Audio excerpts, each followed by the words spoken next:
Kid. Salut, c'est Charles Dran avec l'équipe dans 5 minutes. On s'intéresse aux sciences, à l'histoire et à l'actualité. Aujourd'hui, on parle d'accessibilité.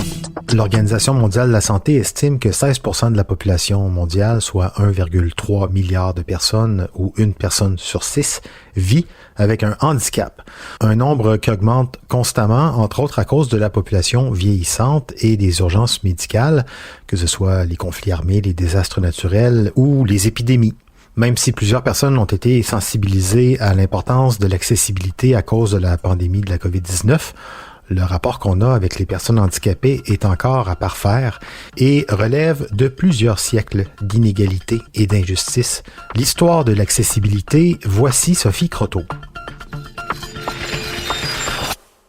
Si on a trouvé une représentation d'une chaise roulante sur un vase de l'Antiquité, on sait aussi que les Grecs et les Romains considéraient les personnes avec un handicap comme des êtres inférieurs qui devaient être mis à part. Pendant la majeure partie de l'histoire occidentale, notre rapport aux handicaps physiques et mentaux a malheureusement été négatif. On pensait que ces personnes étaient différentes et on justifiait ainsi tous les traitements injustes qu'on leur imposait. Au Moyen Âge, les handicaps étaient des punitions divines. La majorité des personnes handicapées vivaient toutefois dans leur communauté et menaient une vie somme toute normale, bien qu'ils étaient définitivement considérés comme différents. Les moines et les sœurs catholiques s'occupaient de ceux qui vivaient à la rue, comme l'Église avait comme principe de prendre soin des plus démunis en leur offrant soins et nourriture. Des hôpitaux voient même le jour pour les loger, bien qu'ils n'y soient pas soignés. Au 16e siècle, ces hôpitaux commencent à être financés par les plus riches, comme c'est un signe de bonne réputation de s'occuper des moins chanceux. Le 18e siècle apporte avec lui l'idée de progrès, et on ne considère plus les personnes handicapées comme des gens punis par Dieu, mais plutôt comme des personnes pouvant être soignées. On veut par exemple éduquer les enfants sourds et aveugles, et on amène l'idée que des institutions plus propres pourraient mener à une meilleure santé mentale. Malheureusement, la révolution industrielle qui bat son plein au 19e siècle finit par détourner les idéaux des Lumières. Avec la migration de la campagne vers les villes, les communautés qui soutenaient les personnes handicapées se désintègrent et plusieurs personnes doivent vivre dans la rue. C'est aussi l'ère de la construction massive d'institutions pour les loger, dont les asiles où elles sont traitées comme des prisonniers à vie et les maisons de travail où elles sont forcées de travailler de longues heures dans des conditions misérables. Le concept d'eugénisme prend aussi de plus en plus d'ampleur en Europe et en Amérique du Nord, et on considère que les personnes avec des handicaps physiques et mentaux sont des menaces à la santé de la nation et de la race humaine. Les 2 guerres mondiales, qui laissent plusieurs personnes amputées et avec des traumas, changent enfin les perceptions.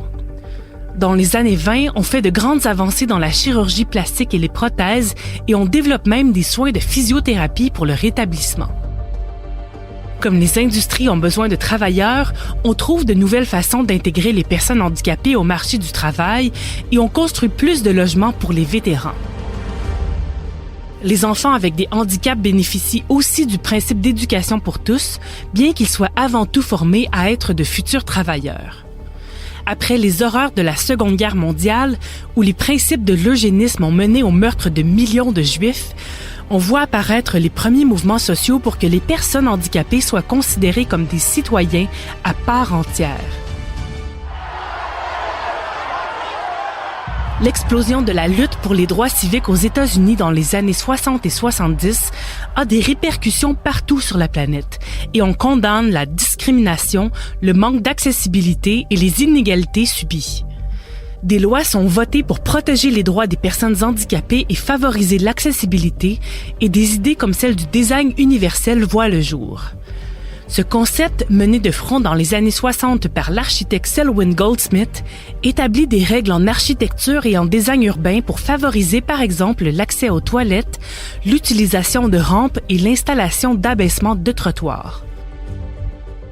En 1948, un médecin allemand juif organise aussi les premiers Jeux paralympiques à son hôpital, en même temps que les Jeux olympiques de Londres, où des vétérans en chaise roulante compétitionnent au tir à l'arc.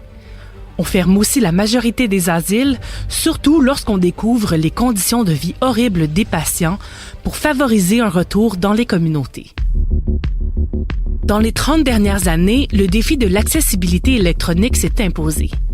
Contrairement à la vie civique, il n'existe pas de loi qui impose l'accessibilité à l'Internet et aux appareils électroniques, sauf pour des sites gouvernementaux. Si certaines compagnies comme Apple ont à cœur de rendre leurs produits plus accessibles, on propose surtout des lignes directrices sur comment accommoder l'accès en ligne aux personnes avec des handicaps. Comme quoi, il y a encore beaucoup de chemin à faire pour déstigmatiser les handicaps. Oui, et en plus, tout le monde bénéficie des innovations qui sont faites pour aider les personnes avec des handicaps, que ce soit pour de l'équipement de bureau plus ergonomique, les sous-titres dans les films, les rampes de trottoir qui nous permettent d'accéder à des commerces avec des poussettes, ou même des outils de cuisine avec des poignées antidérapantes. Tout ça, c'est de l'innovation liée à l'accessibilité. Merci Sophie Croteau, c'était en 5 minutes.